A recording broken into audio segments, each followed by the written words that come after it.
savez que la ville est en pleine construction. Nous avons cette centrale de gaz liquéfié pour laquelle le chef de l'État est venu inaugurer la dernière fois. Et c'est Eni, c'est en relation avec Eni que nous avons autorisé qu'il y ait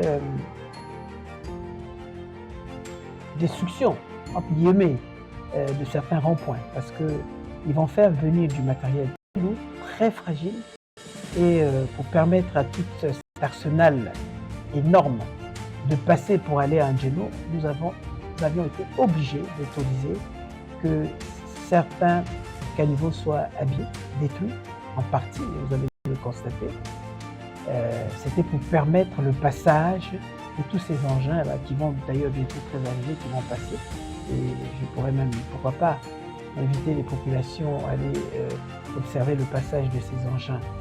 C'est simplement pour rassurer les populations que nous ne les utilisons pas pour détruire, nous les utilisons pour faire passer ces engins. Et après ces passages, cette société à qui nous avons autorisé de détruire va refaire les ronds-points. Ça va être refait après le passage de tous ces engins. Ce n'est pas une histoire comme certains sont en train de dire. Ah non, non, on est en train de détruire, c'est sûr qu'on va peut-être mettre je ne sais pas quoi à l'intérieur de ces ronds-points pour perturber les populations, au plan de la santé, à tout plan éventuellement. Mais ce n'est pas du tout ça.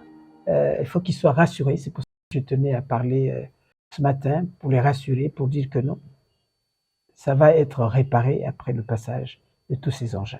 Ce n'est que ça.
Faisons étape par étape.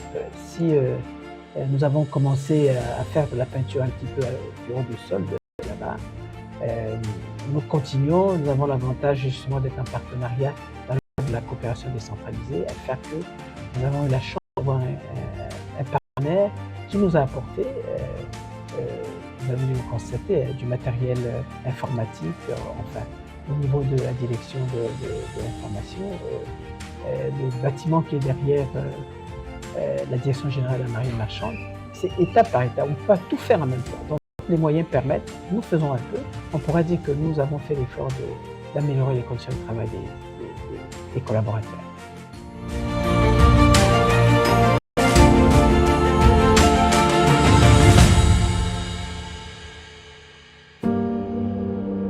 Et je voulais en profiter à l'occasion, dire aux populations que nous sommes en train de faire certains travaux urbains. Ils ont dû constater. Je vais parler de la route des Caravanes, je peux parler de l'avenue Marien-Gouabi qui va à Titié, je peux parler de Comapon, je peux parler de Rex. C'est des grands travaux que nous sommes en train de réaliser, mais dans l'intérêt des populations, des citoyens de la ville. Je voudrais leur dire que nous pensons à eux.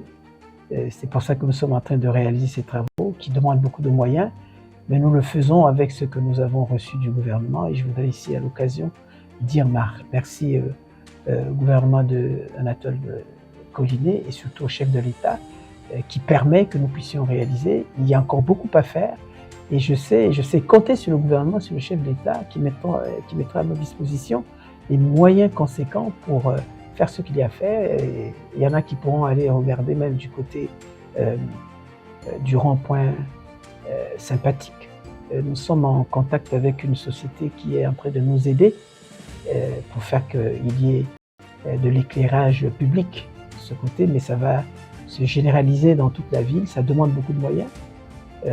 Cette société apporte aussi sa contribution financière, mais nous aussi, nous avons l'obligation de faire la même chose, surtout, et compter sur les sociétés de la place qui ont, dans le cadre de la RSE, ont aussi la mission d'accompagner la mairie.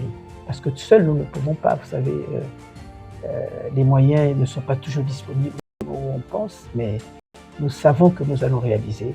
Et je crois que nous avons fini avec 2023, 2024, et donc les 4 ans qui nous restent, nous allons pouvoir faire plus, et ceci grâce au gouvernement, aux chefs de l'État, et aussi aux citoyens de la ville, qui doivent accompagner la mairie. Parce qu'il s'agit de leur ville, nous sommes tous concernés, il n'y a pas de raison que les citoyens ne puissent pas apporter leur contribution, tant soit peu, qu'elle soit minime. Mais en tout cas, je voulais encore une fois, et pour terminer, rassurer les populations que leurs ronds-points seront réparés.